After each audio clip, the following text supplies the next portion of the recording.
Thank you very much, ladies and gentlemen. Well, this is the second part of our event today, and I'm delighted to see almost as many people here who are here for the first part. Again, standing outside, it just shows you what an interest there is in the kind of subjects that we're talking about tonight, which is essentially Europe, and in the case of our guest tonight now, Applebaum, who's going to talk about her new book, The Iron Curtain.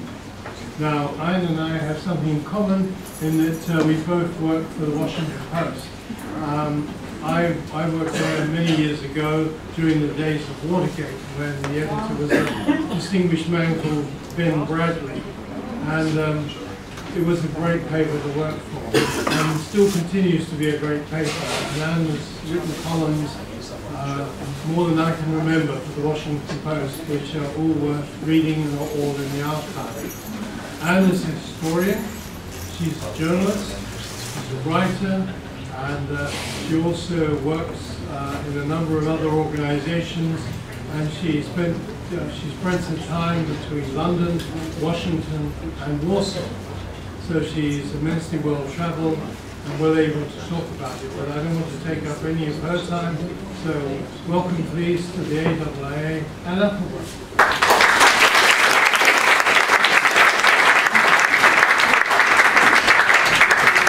Thank you very much. It is really a pleasure to be in Australia. It is my first book here. I've been asked that several times, and so yes. I'm not quite over the jet lag, but I'll try to get over it in the course of this talk.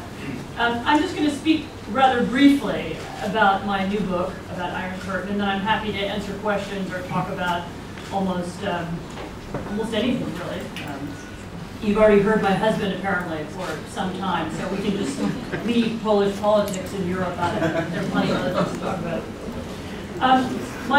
My new book, is called Iron Curtain, and it is a history of the Sovietization of Eastern Europe after the war. Meaning it begins more or less in the last part of the war in 43-44, and it ends with 1956, which was the the first moment of revolution against the Soviet systems in that region. Why did I write it? I wrote it in part because in my previous book, I wrote a history of the Gulag that was published about 10 years ago. In the course of writing that, I became very interested in the question of collaboration. In other words, why do people go along with something? Why do they go along with regimes that are doing evil things? Why did people work in the concentration camps? Why did they organize the rest? And I tried to answer that in various ways in that book, but I wasn't entirely satisfied by it. And I realized that if I wrote about this period, I would be able to do it from a really, it's a unique moment in history when the Soviet system, which by then is already formed and already has a worldview and a set of institutions and a set of practices and a way of doing things, enters into a region which is not Soviet and has not ever been Soviet, and also a region which contains many different cultures and civilizations within it. So we're talking about the very sophisticated German civilization, German culture, city of Berlin, Budapest, which had been part of Austro-Hungary, Romania and Bulgaria, which were quite different kind of states, Balkan states, Poland, which was had its own history, and all these countries had also had very different histories during the war. So Germany was the aggressor, Poland was one of the allies, Hungary was somewhere in between. Nevertheless, if you'd looked at the capitals of these countries in, say, about 1949 or 1950, you would have thought they had all become identikit cities. If you'd walked around East Berlin or Prague or Warsaw or Budapest, they would have all looked the same to you. You would have seen the same kinds of posters and the same kinds of people and the same kinds of organizations and so on. And the question is, how did that happen, and how did it happen so quickly? And that was the question that I started out with in an attempt to understand why did people go along with it. And I won't give you the whole answer tonight because the book is 500 pages long, and you don't want to hear me recount all of it. But I'll give you a few of the insights. There are two pieces of the book. One piece describes what the Russians did, or what the Red Army did when it arrived in the region, and then The second part of the book talks about it a little bit later, in the period of high Stalinism, when they really tried to convert these countries. They tried to change the way that people lived and the way people thought and spoke. But in the beginning, and this is, you can actually learn quite a lot about the Soviet Union and about Soviet thinking just by looking at what they did in the first couple of months and the first couple of years after their arrival. What were the institutions they selected? What did they do first? And the answer is somewhat different from what we think. In other words, they were quite interested in economics and nationalization and so on in the beginning, and there were some very easy, they did some land reform and so on, but what they were really interested in was actually 3 or 4 other things that we've often forgotten about. One of them was, for example, the radio. So they were extremely interested everywhere they went in taking over radio stations, and they took over the radio station in East Berlin right at the end of the war. They protected it from further damage. And they actually reopened it staffed by German communists, one of whom was Marcus Wolf, who later became East German, head of the East German spy service. And they staffed it right in the beginning, and they reopened it 2 weeks after the final Nazi broadcast. So in other words, they got it up and running very quickly. Elsewhere, everywhere they went, they took over radio stations, and they made sure that radio stations were under communist control. Why? Because they believed in the efficacy of their own propaganda. In other words, if we take over the radio, which is the mass medium, we can leave the intellectuals to argue in their magazines a little while longer, and we can leave a few newspapers running. Those are hard to control anyway. Right now, there wasn't much paper. They were hard to circulate. But if we control the one form of mass media, then we will start very quickly to control the way people think. And if we just explain to people in the right way, using the right kind of propaganda, what we're doing, then they'll follow us. And you can see this right from the beginning. Right from the beginning, it doesn't work, and there are these wonderful, for example, I came across wonderful archives, documents in the East German Radio Archive describing, where there would be a meeting of the heads of the radio, and they would argue about what they were trying to do and why weren't people listening to us? Why are they tuning into Western radio? What are we doing wrong? And one of them said, well, maybe it's because we're too boring.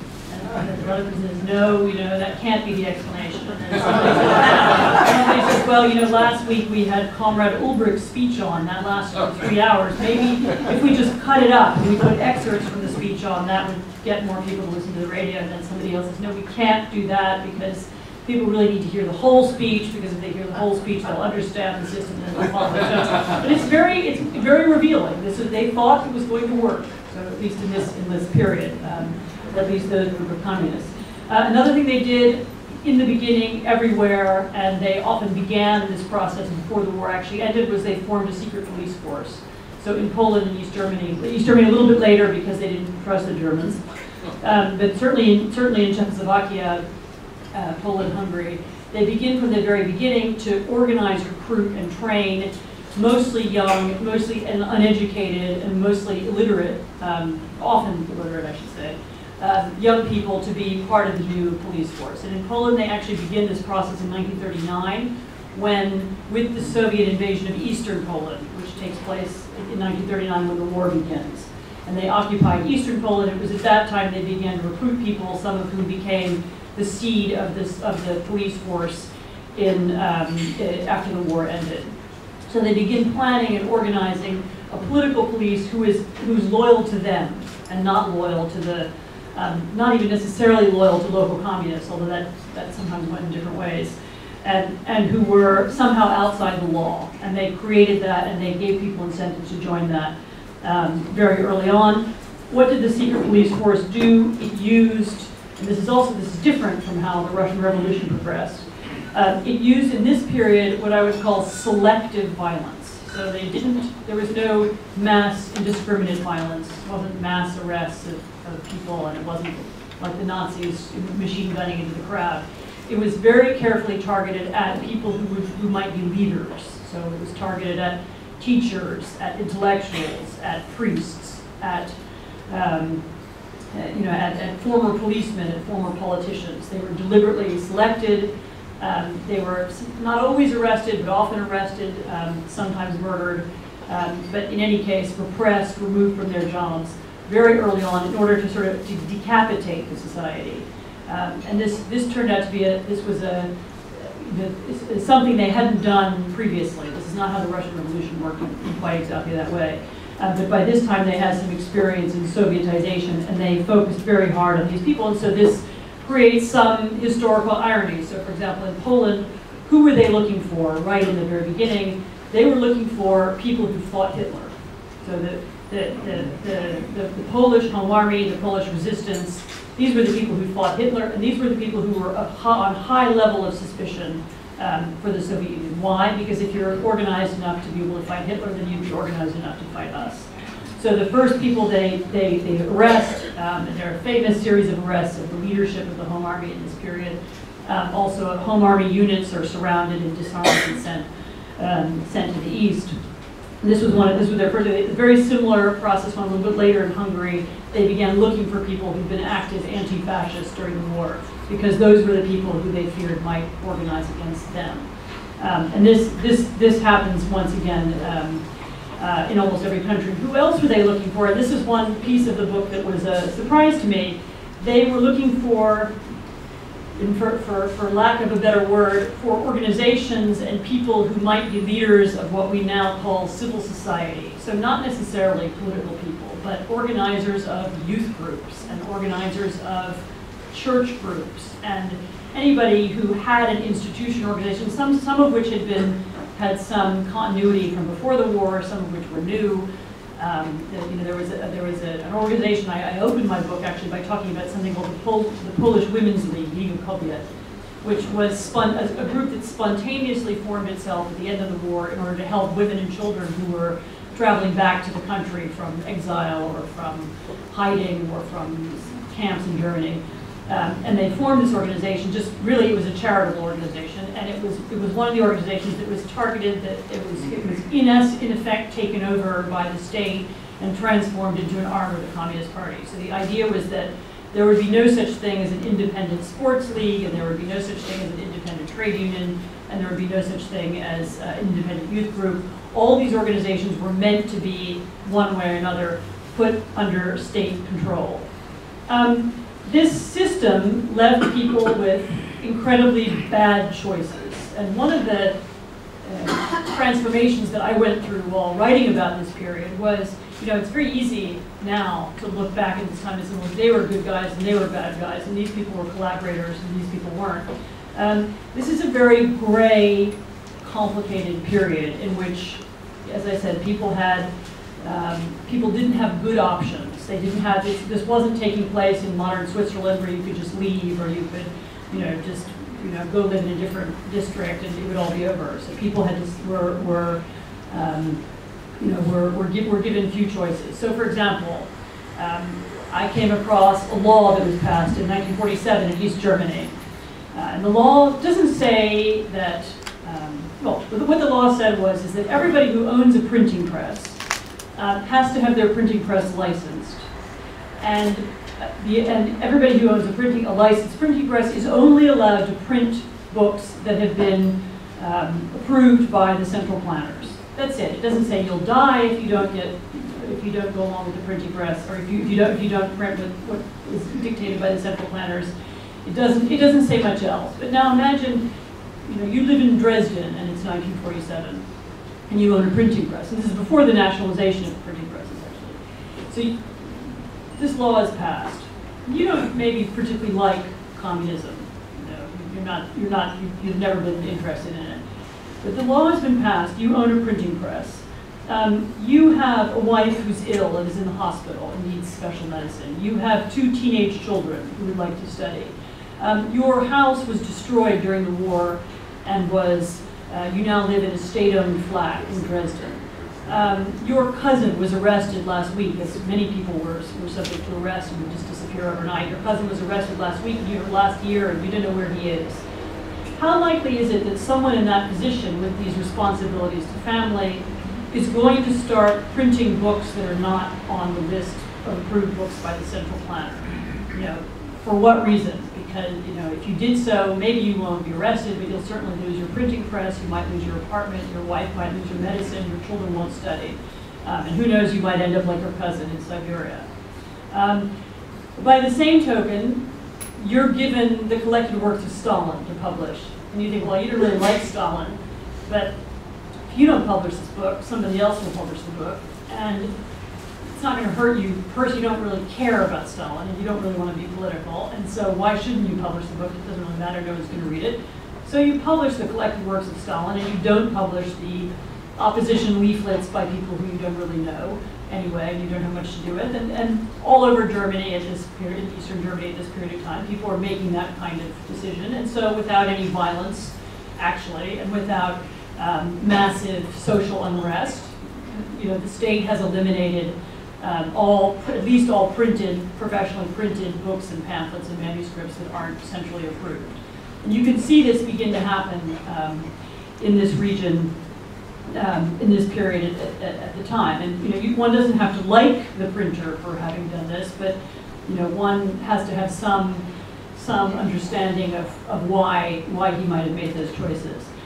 In the course of writing the book, I tried to tell a lot of stories, and there are a lot of different examples of people who lived in the period and how they dealt with the nationalization or the totalitarianization of everything. And I found that really there were as many different reactions to it as there are types of human personality.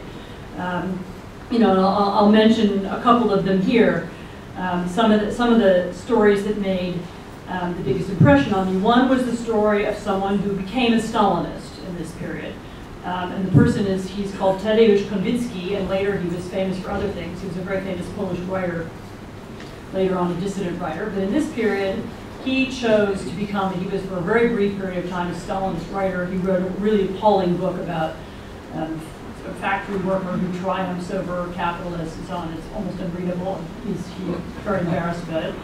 I interviewed him, and he tried to recreate for me, he's now very old, of course, but he tried to recreate for me what happened to him in that time period. And Konwicki comes from Eastern Poland, from what's now Lithuania.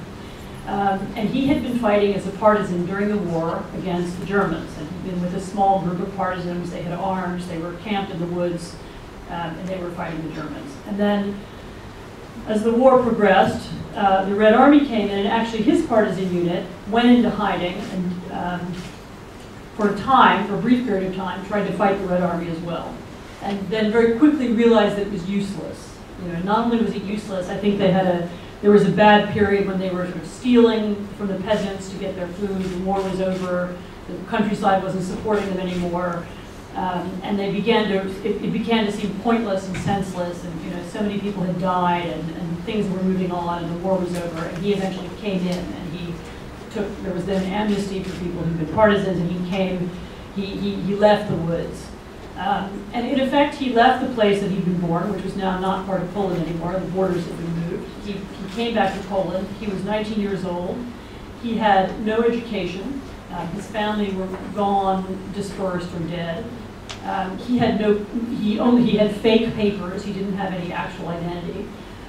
He had the clothes he was wearing and a knapsack full of a few things. That's all he had. And so what had he got to show for his years of heroism in the woods fighting the Germans? Nothing. And he went through a kind of crisis, as he described it to me, and he's actually described elsewhere, where he said, where everything that had seemed valuable to him in the past, the notion of honor and fighting for your country, and everything that he had fought for and lived for, and almost died for, and his friends had died for, none of it had been true. It was all wrong. That it had been a great mistake. That the leaders of pre-war Poland, they hadn't saved the country. Capitalism and democracy had failed. It was a disaster. And in this, in the sort of post-apocalyptic landscape that was Poland in 1945, he decided there has to be some completely different system. Everything must be different. It's time to have an utterly different way of seeing the world. The Russians must know something. After all, they won the war. They brought this system, and they're rebuilding the country. And that was his explanation. I heard a very similar story from a German who had been in the Wehrmacht and was, again, lost the war, was taken to a Soviet prison camp, and again had a kind of crisis. Everything I believed in was wrong, and he'd been taught that Germany was the master race, and the Russians were Untermenschen, and that was totally not true. It was the other way around. Everything he'd been talking about, he became also communist in that time. Other people had more nuanced understanding. So another person I looked into and who I did some research on and wound up writing about was a woman called Wanda Terlikowska. And she's not a famous person. She was a sort of activist and promoter of the arts, and particularly of the decorative arts. And she was one of these people. There was a movement in Europe in the 30s to create national styles, decorative art styles, and to take peasant art and somehow modernize it for the manufacturing age and find the roots of Polish art and some sort of Polish culture. It was a very common elsewhere in Scandinavia and elsewhere to create a national school of design, essentially, is what she wanted to do. And she'd been doing this before the war in the 30s.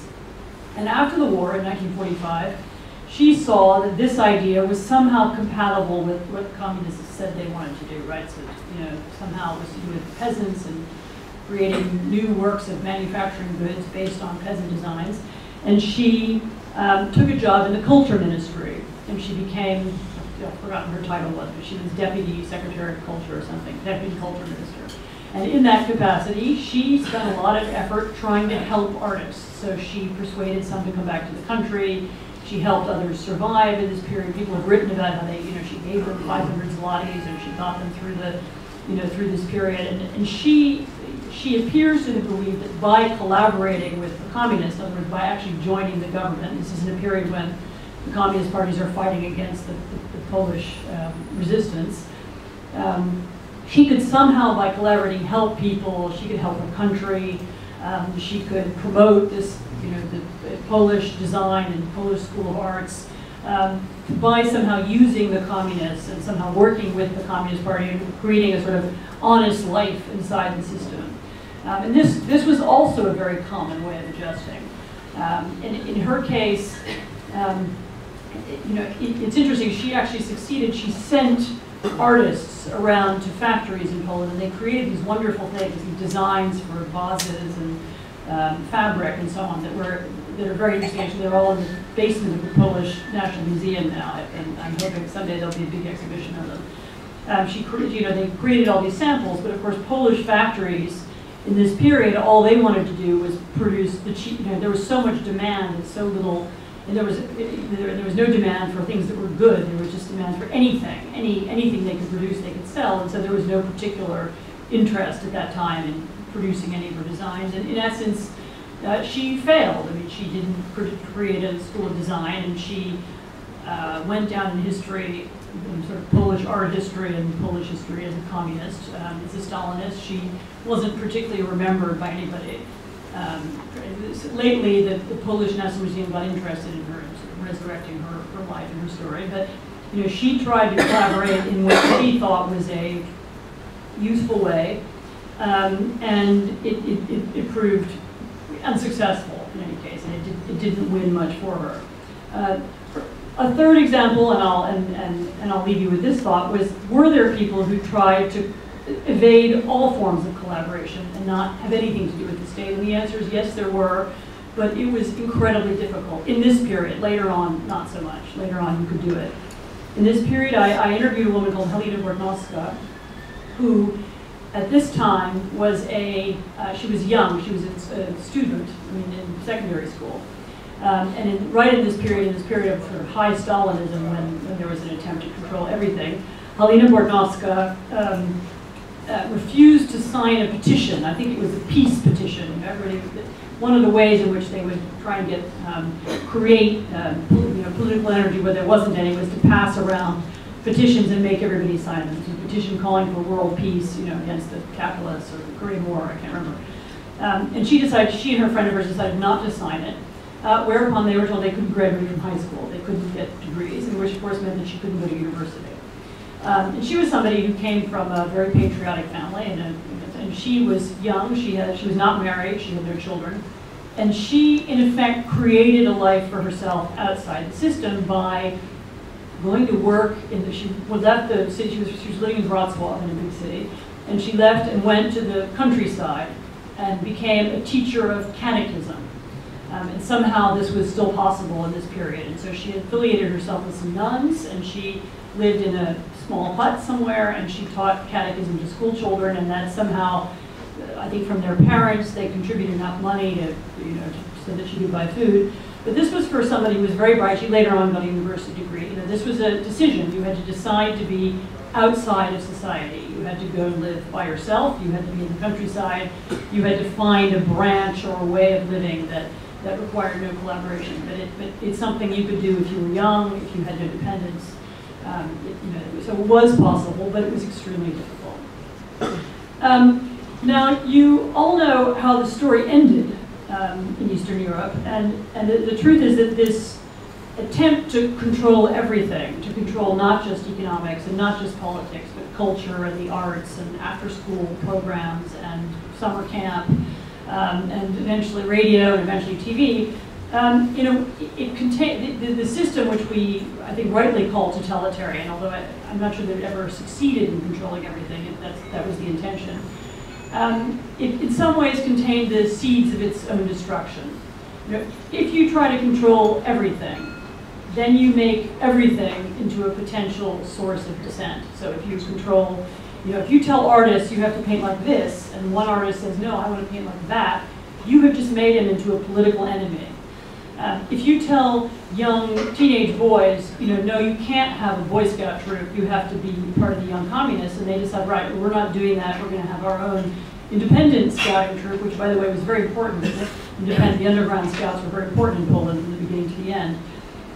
Then you just made them into dissidents. And so the system, in a way, created over the years its own opposition, and particularly by the 70s and 80s, people learned how to use this, and they learned that creating independent organizations, even if they weren't necessarily political, was a way of fighting or weakening the system. This is, of course, this is what happened in Poland in 1980. Why was the Solidarity Trade Union so important? It was important because it was an independent trade union. It wasn't the officials' trade union. It was the non-communist trade union. And the fact that it was allowed this separate existence for a period of time in that era was revolutionary because all other independent organizations were forbidden. And so people used this as a way of fighting against the system. It contained the seeds of its own destruction in other ways. Communism also made promises to people that it couldn't keep, and it began to describe a world that didn't exist. So, Marxism has said that our society will become richer and richer, and it will become richer than the societies of the West. And people interpreted this materially, that we will be richer than the West. And that was patently not the case, and it was not the case from the beginning. I mean, by kind of 1947, East and West Germany had begun to diverge. And by the 1970s and 80s, the differences were huge. And Poland did grow, and East Germany did grow, and Hungary did grow after the war, but they didn't grow at the same rate. My favorite statistic here is one that compares Poland and Spain. In 1950, Poland and Spain had identical GDPs. And by 1988, Polish GDP had grown 2.5 times, so this country had grown, but the Spanish GDP had grown 13 times. So that there were disproportionate differences. And over time, people could see the differences, and no amount of ideology and no amount of propaganda and no amount of speech by the government was able to hide this. And one of the strange things about communism, this is, I'll close with this thought. I increasingly think, I spent my what's the right word? Not youth. It sounds stupid, but the early part of my career, I spent covering the collapse of communism. I was in Poland in 1988 to 1990, and I wrote all about that period. And at the time, a lot of things that were happening seemed very obvious to me. Of course, the system would fall apart, and of course, the Berlin Wall would come down, and so on. Now, in retrospect, 25 years later, it seems utterly unimaginable. I can't understand how it happened. And this book was a piece of trying to understand that, because I was trying to figure out how did they put it together in the beginning. But I also think that we, in writing about it and analyzing it, if you read the books that have been written about 1989, many of them are about economics, the Soviet system, we couldn't keep up with the Western system, and so on. In fact, what was it why did the German guards, who a month earlier would have shot people crossing the wall, why did they suddenly let them go? What happened? And the answer is something changed in people's brains. They no longer wanted to support the system. So in a way, it fell apart. Before it fell apart economically, it fell apart intellectually and ideologically. That the people who ran it didn't believe it anymore. And the people who were marching on the street were part of the story, but the other part of the story is that the people who weren't marching, the ones who were sitting in the Politburo meetings trying to figure out what was going on while the wall was falling, they no longer felt able to support it or keep it up either. Anyway, I will stop there because I think I've had my 20 minutes and plus. And I'm happy to talk about the book or anything else, really.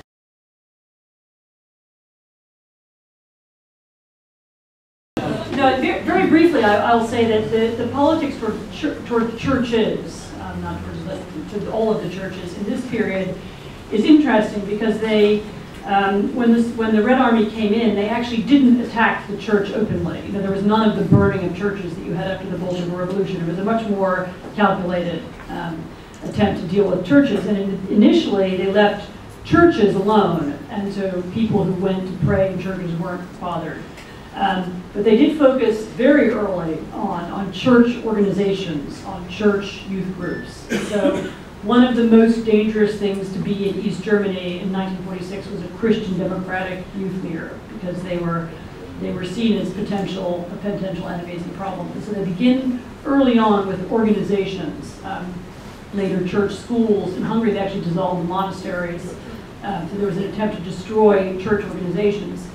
And then a little bit later, by the end of the 40s, they begin trying other things. And there were a number of methods used to deal with churches. One was, some of it was violence. I mean, they arrested priests, put them in jail. Some of it was the confiscation of church property. Some of it was the attempt to infiltrate the church with sort of pro-communist or somehow loyal priests. That was tried in various different places. The idea was that the church should become a state organization as it had become in Russia. In other words, it would actually be, in effect, the Communist Party would appoint the head of the church and would somehow control the church the way it controlled other kinds of parties. It never, like many other attempts to control things, now I'm generalizing about the region, but I think it's more or less true, it never really succeeded, and it didn't succeed for different reasons in different places. After Stalin died, some of his successors were less, had less energy. In the case of Poland, the Polish Communist Party never felt strong enough to confront the church head-on because they were going to be too unpopular. Communist parties were interested in being popular. They wanted support, and they actually initially expected to get it. One of the other fascinating pieces of aspects of this period is that there were, in a number of countries, there were free elections held. In Hungary, there were absolutely free elections held immediately after the war.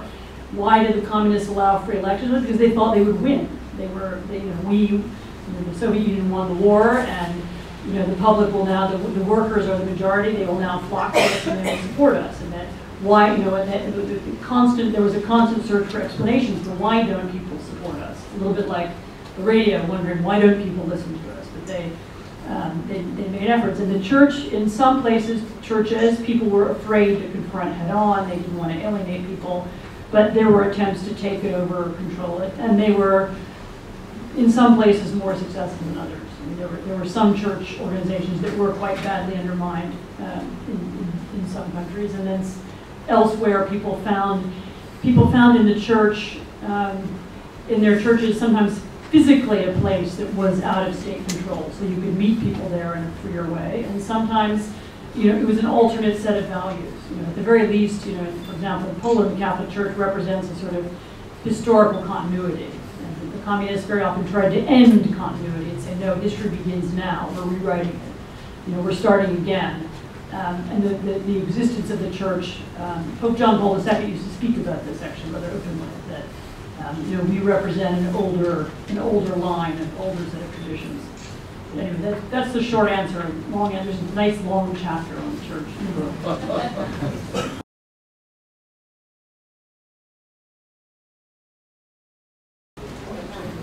gosh, I've never thought about that. But think about it. It just. Christo wrapping the Reichstag. It was very spectacular, actually, when he did that. And it's even hard to explain why. The Germans were very in favor. You all know this is the Bulgarian artist who wraps things. He wrapped the Reichstags. And it was, at the time, the Germans were very enthusiastic about it. It was rather odd. I mean, it somehow reminded everybody that the Reichstag was there. And so it had some function. But I didn't know what effect it had on East Germans. The East Germans certainly initially were very keen to join the West. Later on, I'd say East Germany is the one country where there's still a touch of nostalgia for the past, although it's mostly not a nostalgia for communism, but rather a nostalgia for East Germany. You know, there was this other state, and that's the one they grew up in, and it doesn't exist anymore, and so people feel, you know, it's like you've left. It's like refugees. You know, we lost our land we lived in, so there's a little bit of that there. But I didn't think whether Christo wrapping the Reichstag was important in that transformation. I didn't know.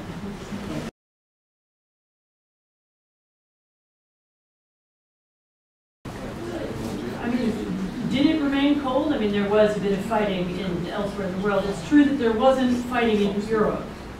And I think that was for several reasons. I think both sides were very conscious of not wanting to start a new war, and that was as true in the West as it was in the East. I mean, it's very interesting. Although my book is about the Cold War from the ground up rather than the top down. In other words, it's about what happened in the ground on those countries. It's not really about Truman and Stalin and so on in the traditional Cold War history sense. But I did note that there are a couple of occasions in the 50s when the U.S. has the opportunity to openly intervene in Eastern Europe and doesn't. And the first one is in 1953 when workers in Berlin go on strike. This is just after Stalin dies. There's enormous strikes in East Germany. And I've been told this by people who remember it. The Americans in Berlin at that time were almost hysterically opposed to any involvement in that strike. They prevented radio in the American sector, the sort of West German radio station in that period. They, were very anxious that they not broadcast anything that was provocative. They were very anxious to avoid any kind of confrontation. I mean, the same thing happens on a bigger scale in 1956 when they, not only do the Americans not intervene, they go out of their way to tell the Soviet Union we're not going to intervene. It's not our. So there was a reluctance to engage in any kind of active, any form of active politics in the region in this period, certainly in the 50s and 60s. Later on, as the sort of violence lessens, Stalin is dead, and the regimes begin to fall apart on their own, then there becomes a kind of role for the U.S. or the West in the region. But I think in this area, people are so conscious of the possible costs of confrontation and the cost of nuclear war in Europe that there's no interest. I mean, it's really a myth to think that the United States was pushing for the liberation of Eastern Europe from the beginning. Neither the United States nor the West Europeans were. There was some rhetoric about it, and there was one point at which there was something called Operation Rollback when they tried to parachute in people into the Baltic states and Poland in order to start a revolution. That failed. Actually, it was a plan run by George Kennan. It failed, and that was when the decision was taken that no, we're going to do containment. We're not going to do active intervention. And so it's a mistake to think that either the American or the West European interest was ever in some kind of rollback. It was absolutely always the interest was in maintaining the status quo. And that's why, that's part of why the USSR and the United States didn't actually fight in Europe, although they fought in a few other places.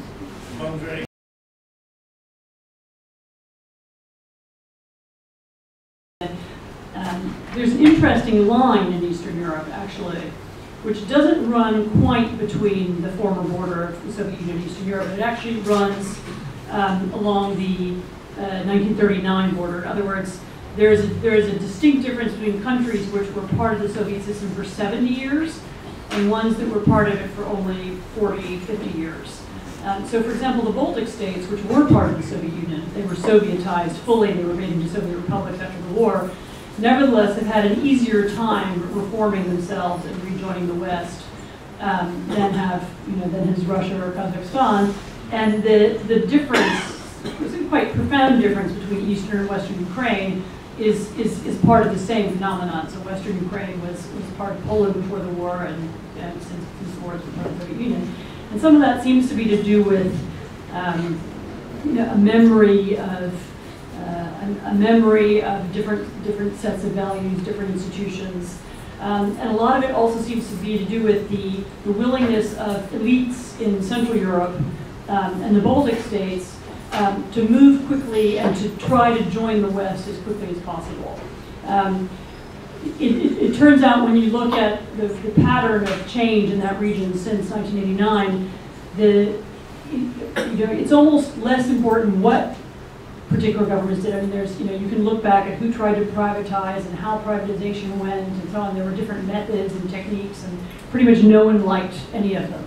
It was less important how they tried to do it, but the speed with which they tried to do it. And the countries which tried to change institutionally faster had much more, were much more successful. And then the third factor is absolutely to do with the European Union and the desire to join it and the sense of connectedness with Western institutions. So in Poland in 1989, you would meet, I was a reporter there at the time, and people would invariably say, what do you want to be? We want to be normal. What's normal? Normal is West European. We want to be like that. We want those institutions. We want to be part of that club.